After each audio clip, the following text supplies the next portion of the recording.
আসসালামু আলাইকুম। Unique solution method চ্যানেলের পক্ষ থেকে আপনাদের সকলকে স্বাগত জানাচ্ছি। আজকের এই ভিডিওতে আমরা ক্যালকুলাস 1 বইয়ের চ্যাপ্টার 2 এর বি অর্থাৎ অবিচ্ছিন্নতা যে অধ্যায়টি রয়েছে সেটি নিয়ে আলোচনা করা হবে। তো বাস্তবিক জীবনে আমরা বিচ্ছিন্ন এবং অবিচ্ছিন্ন দুটি বিষয় এর সাথে খুবই পরিচিত। বিচ্ছিন্ন বলতে যেটা আলাদা হয়ে যায়, আর অবিচ্ছিন্ন যেটা আলাদা থাকবে না। সাপোজ আপনি একটি ব্রিজের উপর দিয়ে হেঁটে যাচ্ছেন, যদি ব্রিজটি মাঝখানে ভাঙা থাকে, কোনো কারণে হয়তো ব্রিজটি মাঝখানে ভেঙে গেছে, তখন কিন্তু সেটাকে আপনি আর অবিচ্ছিন্ন বলবেন না, সেটাকে বলবেন যে ব্রিজটি কী হয়ে গেছে, আলাদা হয়ে গেছে বা বিচ্ছিন্ন হয়ে গেছে। তাহলে অবিচ্ছিন্ন বিষয়টা সেটা কি হবে না, আলাদা হবে না। তো ফাংশনের অবিচ্ছিন্নতা বলতে আমরা কি বুঝি? ফাংশনের অবিচ্ছিন্নতা বলতে বুঝি আমরা কোনো একটি ফাংশনের যদি লেখচিত্র অঙ্কন করি, লেখচিত্র অঙ্কন করার পরে যদি আমরা দেখতে পাই যে ফাংশনটির মধ্যে কোনো ভাগ নাই, যেমন ব্রিজের মতো, ব্রিজটি যদি ভেঙে যায় তাহলে ব্রিজটি কিন্তু আর অবিচ্ছিন্ন নয়, সেটা কি হয়ে গেছে, বিচ্ছিন্ন হয়ে গেছে। তো ফাংশনের লেখচিত্র অঙ্কন করার পরে যদি আমরা দেখি যে ফাংশনটির মধ্যে কোনো বিচ্ছিন্ন কোনো অংশ নেই, অর্থাৎ কোনো অংশ আলাদা হয়ে যায় নাই, তাহলে আমরা সেই ফাংশনটিকে কী বলবো, অবিচ্ছিন্ন ফাংশন বলবো। তো অবিচ্ছিন্ন এবং বিচ্ছিন্ন ফাংশনের মধ্যে পার্থক্য করার জন্য আপনাদের বইয়ে কিন্তু বেশ কিছু চিত্র রয়েছে। এখানে প্রত্যেকটি চিত্র এক একটি অবিচ্ছিন্ন ফাংশনের চিত্র, কারণ এখানে লক্ষ্য করেন এখানে কিন্তু কোনো বিচ্ছিন্ন কোনো অংশ নেই, কিন্তু এই চিত্রগুলো কিন্তু প্রত্যেকটি বিচ্ছিন্ন ফাংশনের লেখচিত্র। কারণ এখানে লক্ষ্য করেন এখানে কিন্তু এই লেখচিত্রটা এই দিকতে আসতেছিল, এখানে কিন্তু কী হয়ে গেছে, বিচ্ছিন্ন হয়ে গেছে। আবার এই লেখচিত্রটা অঙ্কন করার ক্ষেত্রে এটা এই পর্যন্ত আসছে, তারপর বিচ্ছিন্ন, মানে প্রত্যেকটা কিন্তু আলাদাভাবে বিচ্ছিন্ন অবস্থায় রয়েছে। আর এখানেও কিন্তু কী রয়েছে, বিচ্ছিন্ন অবস্থায় রয়েছে। এখানে একটি গ্রাফ ছিল, সেটা এখানে বিচ্ছিন্ন অবস্থায় রয়েছে। এখানে বিচ্ছিন্ন অবস্থায় রয়েছে কারণ এই যে ভ্যালু, এইখান থেকে এই পর্যন্ত ভ্যালুর জন্য হয়তো এক্সের মানের জন্য ওয়াই এর মান পাওয়া যায় নাই, যার কারণে এতটুকু অঙ্কন করা কি হয় নাই, পসিবল হয় নাই। এই অধ্যায়ে আমাদের যে কোয়েশ্চেনগুলো আসে সেগুলো আমাদেরকে একটি বিন্দু বলে দিয়ে বলবে যে ওই বিন্দুতে ফাংশনটি অবিচ্ছিন্ন কিনা যাচাই করো। সাপোজ আমাকে এখানের এই পয়েন্ট বলে দিছে, একটা ফাংশনের উপরের পয়েন্ট এটা সাপোজ 2, বলছে যে x = 2, এই ফাংশনটা ধরলাম এখানে 2,5 ভ্যালু এখানে। তো আমাকে বলবে যে x = 2 এর জন্য এই ফাংশনটি বিচ্ছিন্ন হবে নাকি অবিচ্ছিন্ন হবে, সেটা আমাকে বের করতে হবে। তো এটা আমি কীভাবে বের করব? আমরা জানি যে কোনো একটি ফাংশনের যদি এই 2 যে পয়েন্ট রয়েছে সেই পয়েন্টের যদি একটু আগে আমি ভ্যালু বের করি, অর্থাৎ 2 মাইনাস, এখানে আমি একটা লিমিট নিব, লিমিট নিয়ে x tends to 2 minus, x tends to 2 মাইনাসের অর্থ 2 এর খুবই সন্নিকটবর্তী, কিন্তু 2 এর পূর্ববর্তী ভ্যালু, অর্থাৎ সেটা 1.9999 এরকম হতে পারে। তো limit x tends to 2 minus নিয়ে f(x) বের করব। আরেকবার কি বের করব, আরেকটা আমি বের করব limit x tends to 2 plus, অর্থাৎ 2 এর চেয়ে একটু বড় মান নেব, একটু বড় মান নিয়ে f(x) বের করব। একটু বড় বলতে খুবই কাছাকাছি মান হবে, সেটা 2 এর খুবই সন্নিকটবর্তী। এরকম 2 পয়েন্ট, এখানে x টেন্ডস টু 2 প্লাসের অর্থ সেটা 2 এর খুবই সন্নিকটবর্তী, অর্থাৎ সেটা 2.00001। 2 এর জন্য যে ভ্যালু হবে, এই 2 প্লাস নিলে কি হবে, প্রায় সেম ভ্যালুই হবে, সেমই হবে প্রায়, কারণ 2 এবং 2 প্লাস কিন্তু খুবই সন্নিকটবর্তী পয়েন্ট। তো আমরা limit x tends to 2 minus f(x) নেব। 2 মাইনাসের অর্থ 2 এর বাম দিক থেকে 2 এর খুব সন্নিকটবর্তী ভ্যালু। আবার limit x tends to 2 plus f(x) নেব, অর্থাৎ 2 এর ডান দিক থেকে 2 এর খুব সন্নিকটবর্তী ভ্যালু। এই দুটি বের করব, এই দুটি বের করে যদি সমান পাই এবং তার সাথে যদি f(2) এর মান খুঁজে পাই, f(2) এর মান সমান পাই, তাহলে এটাকে বলব কি, এটা একটা অবিচ্ছিন্ন ফাংশন। তাহলে কোনো একটি ফাংশন অবিচ্ছিন্ন হবে কখন?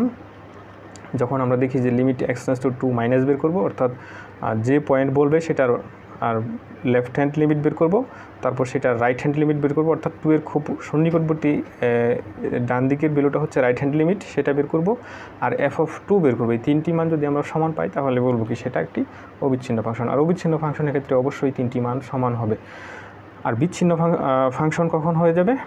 যখন আমরা দেখব যে লিমিট x টেন্ডস টু যে বিন্দুটা বলছে সেই বিন্দুটার আমরা লেফট হ্যান্ড লিমিট বের করব এবং রাইট হ্যান্ড লিমিট বের করব। যদি দেখি যে লেফট হ্যান্ড লিমিট আর রাইট হ্যান্ড লিমিট সমান হয় নাই, তাহলে সেটা কি হবে, বিচ্ছিন্ন ফাংশন হবে। আবার লেফট হ্যান্ড লিমিট এবং রাইট হ্যান্ড লিমিট সমান হয়েছে, কিন্তু সেটা কি হয় নাই, এখানে যে বিন্দুটা বলে দিবে, এখানে আমি 2 ধরে নিয়েছি, যে সেটা f(2) এর সমান হয় নাই, তাহলেও সেটা কি হবে না, সেটা অবিচ্ছিন্ন ফাংশন হবে না, সেটা বিচ্ছিন্ন ফাংশন হবে। তাহলে এখান থেকে আমরা একটি সিদ্ধান্তে পৌঁছাতে পারি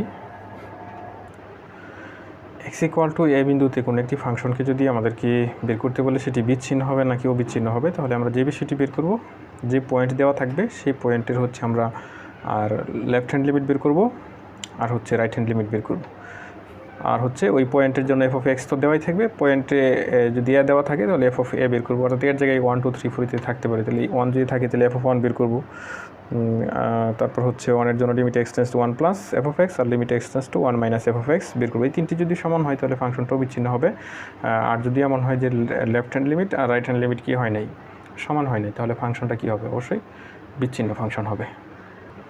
একটি অবিচ্ছিন্ন ফাংশনের ক্ষেত্রে তিনটি সমান হবে, কারণ হলো এখানে আমাকে যে পয়েন্ট বের করতে বলবে, অর্থাৎ যদি আমাকে বলে যে 2 বিন্দুতে, অর্থাৎ এক্স ইকুয়াল টু 2 বিন্দুতে ফাংশনটির অবিচ্ছিন্ন কিনা সেটা যাচাই করো, তাহলে এক্স ইকুয়াল টু 2 বিন্দুতে এফ অফ 2 এর মান আমি বের করে ফেলবো। আর হচ্ছে এটার লেফট হ্যান্ড লিমিট বের করবো, অর্থাৎ এটার বাম দিকের ভ্যালু বের করবো 2-এর চেয়ে ছোটো। 2-এর চেয়ে ছোটো বলতে 2-এর খুব কাছাকাছি, 2-এর জন্য আনসার যা হবে এই 2-এর চেয়ে ছোটো খুব কাছাকাছি ভ্যালু নিলে আনসার কী হবে, সেমই হবে। অর্থাৎ লেফট হ্যান্ড লিমিট বের করবো আর হচ্ছে এদিকে রাইট হ্যান্ড লিমিট বের করবো 2-এর খুবই সন্নিকটবর্তী, তাহলে ওইটাও কী হবে, 2-এর সমানই হবে। তাহলে তিনটি যদি সমান হয় তাহলে বলবো কি ফাংশনটা কী হবে, একটা অবিচ্ছিন্ন ফাংশন হবে। আর যদি এরকমটা না হয় তাহলে ফাংশনটা কী হবে, একটি বিচ্ছিন্ন ফাংশন হবে। এখানে বইয়ে যে ম্যাথগুলো রয়েছে এগুলো থেকে আপনারা একটি ম্যাথ বুঝতে পারলে সবগুলো ম্যাথই করতে পারবেন। এগুলো আসলে খাতায় লিখে বোঝানোর ক্ষেত্রে এক্সট্রা কোনো ফেসিলিটি পাওয়া যাবে না, যার কারণে হচ্ছে এগুলো আমি বই থেকে বুঝিয়ে দিচ্ছি। এখানে বলা হচ্ছে এক্সাম্পল 10-এ এক্স ইকুয়াল টু 0 এবং এক্স ইকুয়াল টু 1 বিন্দুতে এই ফাংশনটির অবিচ্ছিন্নতা আলোচনা করতে হবে। যেখানে বলা হচ্ছে F such that R tends to R, এটার অর্থ হচ্ছে এটা হচ্ছে এই ফাংশনের ডোমেইন হবে আর এটা হচ্ছে কোডোমেইন। এটাই অঙ্কের ক্ষেত্রে আমাদের লাগবে না। তো বলা হচ্ছে এক্স ইকুয়াল টু 0 বিন্দুতে কী বের করতে হবে, প্রথমে এক্স ইকুয়াল টু 0 বিন্দুর জন্য বের করছে, তাহলে আমি আগেই বলেছি এক্স ইকুয়াল টু 0 বিন্দুর জন্য আমরা কি আগে লেফট হ্যান্ড লিমিট বের করবো। আচ্ছা, এখানে প্রথমে রাইট হ্যান্ড লিমিট বের করছে, limit x tends to 0 plus f of x. এখানে যেহেতু বিন্দুটা 0 ছিল তাহলে এক্স টেন্ডস টু 0 প্লাসের জন্য একবার বের করবো আর একবার হচ্ছে 0 মাইনাসের জন্য বের করবো। তো এখানে আবার এই ফাংশনটাও কিন্তু 3টি ভাগে বিভক্ত, অর্থাৎ ফাংশনটার ভ্যালু এক্স স্কোয়ার প্লাস 1 হবে যখন এক্সের ভ্যালু 0 থেকে ছোটো, আবার এক্স হবে যখন এক্সের ভ্যালু কি 0 থেকে বড় অথবা সমান, একের চেয়ে ছোটো অথবা সমান, আবার 1/x হবে যখন এক্সের ভ্যালু কি 1 অপেক্ষা বড়। তাহলে যেহেতু limit x tends to 0 plus নিয়েছি তাহলে এক্সের মানটা কী হবে, 0-র চেয়ে একটু বড় হবে, তবে 0-র খুবই কি সন্নিকটবর্তী। তাহলে 0-র চেয়ে যদি বড় হয় তাহলে কোন ফাংশনটি কাজ করবে, এখানে এই ফাংশনটি কাজ করবে, কারণ এই ফাংশনে 0-র এক্সের ভ্যালু কত বলা আছে, 0-র চেয়ে বড় বলা রয়েছে। তাহলে এফ অফ এক্সের জায়গায় কত লিখতে পারি, এক্স লিখতে পারি। এখন এই লিমিটিং পয়েন্ট বসায় দিই, এক্সের ভ্যালু যদি 0 বসাই তাহলে আনসারটা কত হবে, 0 পাবো। এখানে যদিও আমি 0 প্লাস ধরবো কিন্তু বসানোর ক্ষেত্রে আমি 0ই বসাবো। আর limit x tends to 0 minus F of X, অর্থাৎ একটা লেফট হ্যান্ড লিমিট বের করা হচ্ছে, তাহলে 0 মাইনাস 0-র চেয়ে ছোটো হবে এক্সের ভ্যালু, তাহলে ফাংশনটা কীরকম হবে, 0-র চেয়ে যদি ছোটো হয় তাহলে ফাংশনটা এটা কাজ করবে, তাহলে এক্স স্কোয়ার প্লাস 1, তাহলে 0ই বসাবো, বসানোর ক্ষেত্রে এটা যদি 0 বসাই 1, তাহলে হচ্ছে এখানে কিন্তু লেফট হ্যান্ড লিমিট আর রাইট হ্যান্ড লিমিট কিন্তু সমান হয় নাই। যেহেতু রাইট হ্যান্ড লিমিট এবং লেফট হ্যান্ড লিমিট সমান হয় নাই তাহলে এটা ফাংশনটা কী হবে, একটি বিচ্ছিন্ন ফাংশন হবে। কারণ অবিচ্ছিন্ন ফাংশনের ক্ষেত্রে শর্ত হচ্ছে right hand limit, left hand limit এবং হচ্ছে ওই বিন্দুতে ফাংশনের মান, অর্থাৎ এক্স ইকুয়াল টু 0 বিন্দুতে এফ অফ 0 ও কী হইতে হবে, F of 0 equal left hand limit equal right hand limit হইতে হবে। কিন্তু এখানে যেহেতু এটা হয় নাই তাহলে সেটা কী হবে, অবশ্যই একটি বিচ্ছিন্ন ফাংশন হবে। তাহলে এটার ক্ষেত্রে লক্ষ্য করি এক্স ইকুয়াল টু 1 বিন্দুতে, এটার ক্ষেত্রে রাইট হ্যান্ড লিমিট বের করা হয়েছে, limit x tends to 1 plus f of x, যেহেতু 1 বিন্দুতে বলেছে তাহলে রাইট হ্যান্ড লিমিট 1 বিন্দুতে আর লেফট হ্যান্ড লিমিট বের করতে হবে। তাহলে এক্সের ভ্যালু যখন একের চেয়ে বড় হবে তাহলে ফাংশন কোনটা কাজ করবে, এটা কাজ করবে, কারণ এক্সের ভ্যালু একের চেয়ে বড়, তাহলে 1/x লিখবো এফ অফ এক্সের জায়গায়। তারপর হচ্ছে এখানে 1 যদি বসাই 1/1 আনসার কত হবে, 1 হবে। আবার limit x tends to 1 minus, অর্থাৎ লেফট হ্যান্ড লিমিট বের করা হচ্ছে এফ অফ এক্স, তাহলে এক্সের ভ্যালু যখন একের চেয়ে ছোটো হবে তখন কোন ফাংশনটা কাজ করবে, একের চেয়ে ছোটো কিন্তু যেটা কাজ করবে এক্স, তাহলে এফ অফ এক্সের জায়গায় এক্স লিখতে পারি। মান বসানোর ক্ষেত্রে কত বসাবো, 1ই বসাবো, আনসার 1। তাহলে এখানে রাইট হ্যান্ড লিমিট এবং লেফট হ্যান্ড লিমিট দুইটা সমান পেলাম। এখন আমাকে আরেকটি বিষয় ভেরিফাই করতে হবে, সেটা হচ্ছে এফ অফ 1 বের করতে হবে। তাহলে এই ফাংশনে যদি এফ অফ 1 বসাই তাহলে কোথায় F of x equal to x, F of 1 equal কোথায় বসাইতে হবে, এখানে বসাইতে হবে, কারণ যখন এক্সের ভ্যালু একের চেয়ে ছোটো অথবা সমান তখন কি এটা কাজ করবে। তাহলে F of x equal to এখানে লেখা হয়েছে কত, আচ্ছা এক্স ইকুয়াল টু 1 তখন এফ অফ 1 ইকুয়াল টু 1 লেখা হয়েছে, কারণ হচ্ছে যখন এক্স ইকুয়াল টু 1 তখন ফাংশনটি কী হবে, F of x equal to x হবে, তাহলে এফ অফ 1 ইকুয়াল টু কত হবে, 1 হবে। তাহলে যেহেতু তিনটি ভ্যালু সমান পেয়ে গেছি, অর্থাৎ left hand limit, right hand limit এবং এফ অফ 1 সমান পেয়ে গেছি, তাহলে ফাংশনটি কী হবে, অবশ্যই একটি অবিচ্ছিন্ন ফাংশন হবে। আর বিচ্ছিন্ন ফাংশনের ক্ষেত্রে কিন্তু প্রথম ধাপে সেটা হবে না, অর্থাৎ লেফট হ্যান্ড লিমিট এবং রাইট হ্যান্ড লিমিটই কিন্তু সমান হবে না, সেটাই ধাপ পর্যন্ত আসবেই না। আমরা এই ম্যাথটি লক্ষ্য করি, এক্সাম্পল 11। এখানে আমাদের দুটি পয়েন্টের কথা বলা রয়েছে, একটি হচ্ছে এক্স ইকুয়াল টু 0 আর একটি হচ্ছে 3/2 বিন্দুতে আমাদেরকে অবিচ্ছিন্নতা যাচাই করতে বলেছে।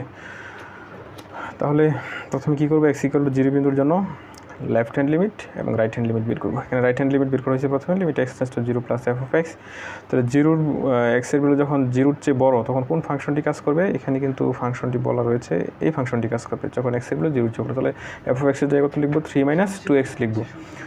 এখন লিমিটিং পয়েন্ট বসায় দেবো, এক্সের ভ্যালু যদি 0 বসাই তাহলে আনসার পাবো 3। অনুরূপভাবে এটা বের করা হয়েছে। তারপর হচ্ছে এখানে এক্স ইকুয়াল টু 0 পয়েন্টের জন্য এখানে লেফট হ্যান্ড লিমিট এবং রাইট হ্যান্ড লিমিট সমান পাওয়া গেছে। তারপর হচ্ছে এই পয়েন্টটি বসানো হয়েছে এক্স ইকুয়াল টু 0। এখন এক্স ইকুয়াল টু 0 কোথায় বসাবো, এখানে বসাইতে হবে, কারণ এক্সের মান যখন 0-র চেয়ে বড় অথবা সমান তখন এই ফাংশনটি কাজ করবে। তাহলে এক্সের ভ্যালু যদি 0 বসাইতে 3 - 0 অর্থাৎ 3 পাবো। তাহলে এক্স ইকুয়াল টু 0 বিন্দুর জন্য আমাদের কি left hand limit, right hand limit এবং এফ অফ 0 তিনটি সমান হয়েছে, তাহলে ফাংশনটি কী হবে, অবশ্যই অবিচ্ছিন্ন হবে। অনুরূপভাবে কি এই ম্যাথটি করা হয়েছে। তাহলে এই অধ্যায়ের যতগুলো ম্যাথ রয়েছে সবগুলোই হচ্ছে সেম প্রসেস। আপনারা আশা করি এই অধ্যায়টি নিজেরাই সলিউশন করতে পারবেন। এই অধ্যায়ের উপরে আর কোনো ভিডিও দেওয়া হবে না। এখানে প্রায় 11 মিনিটের মতো হয়েছে, তো 11-12 মিনিটের ভিতরেই কি আপনাদের একটি অধ্যায় কিন্তু কমপ্লিট হয়ে গেল। তো চ্যানেলটি যদি সাবস্ক্রাইব করে না থাকেন তাহলে অবশ্যই চ্যানেলটি সাবস্ক্রাইব করে রাখুন। আর আপনাদের যে কোনো ম্যাথ বুঝতে সমস্যা হয় তাহলে কোন ম্যাথটি বুঝতে সমস্যা হয়েছে সেটি আমাকে কমেন্টে জানাতে পারেন, অথবা কমেন্টে আমার ফেসবুক আইডি দেওয়া থাকবে, হোয়াটসঅ্যাপ নাম্বার দেওয়া থাকবে, সেখানে আমাকে জানাতে পারেন। আমি সলিউশন করে দেওয়ার চেষ্টা করব ইনশাল্লাহ। তো সবাই ভালো থাকবেন, সুস্থ থাকবেন, আল্লাহ হাফেজ।